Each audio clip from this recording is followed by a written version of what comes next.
রাজ্যে এই প্রথম বেসরকারিভাবে সমাধান নামে একটি গোয়েন্দা এবং তদন্ত সলা পরামর্শকারী সংস্থার আনুষ্ঠানিক সূচনা হলো।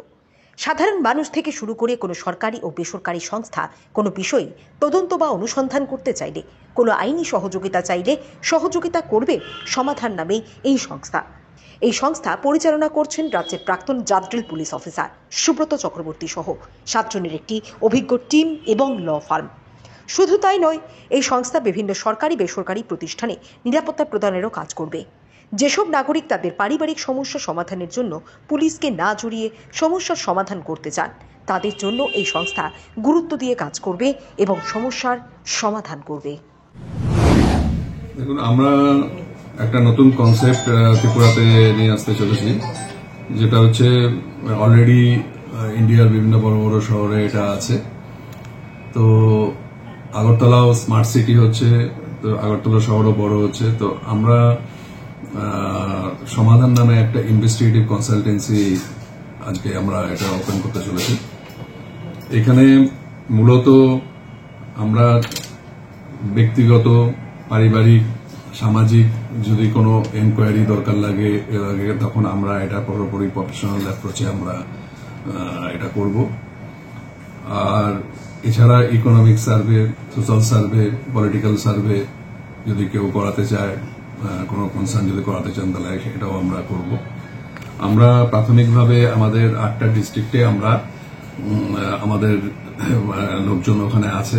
বিভিন্ন জায়গা থেকে যদি আসেন তখন আমরা এটা পুরোপুরি তা কারো সম্বন্ধে যদি জানতে হয়, কারো সম্বন্ধে কোনো কনসার্ন সম্বন্ধে জানতে হয়, তখন আমরা এই জিনিসটা রিপোর্টটা বানিয়ে আমরা ওনাকে দেব আর কি। পরবর্তী সময়ে আমাদের ইচ্ছা আছে যে আমরা ওই ম্যান পাওয়ার সিকিউরিটি সেদিকেও আমরা যাচ্ছি, সেটাও আমরা ভেরি রিসেন্টলি এটা আরম্ভ করব। তো প্রাথমিকভাবে আমরা আপনাদের সহযোগিতা নিয়ে এই কাজগুলো করতে চাই। ম্যান পাওয়ার সিকিউরিটির মধ্যে কি আপনাদের ওই বাউন্সারও থাকবে নাকি? হ্যাঁ, বাউন্সার থাকবে। তারপরে বিভিন্ন যারা নাকি কেউ সিকিউরিটি করতে চায় সেটাও আমরা অস্ত্রধারী লাইসেন্স, এটা আমাদের অন প্রসেসে আছে, আমরা এটা দেখছি। দেখুন, আপনারা তো সবাই জানেন যে আমি 38 ইয়ার্স ত্রিপুরার মাটিতে চাকরি করেছি এবং এই চাকরি করার সুবাদে আমার পার্সোনালি একটা ধারণা রয়েছে যে অনেক সাধারণ মানুষ পুলিশের কাছে আসতে চায় না, পুলিশ থেকে একটু দূরে থাকতে চায়।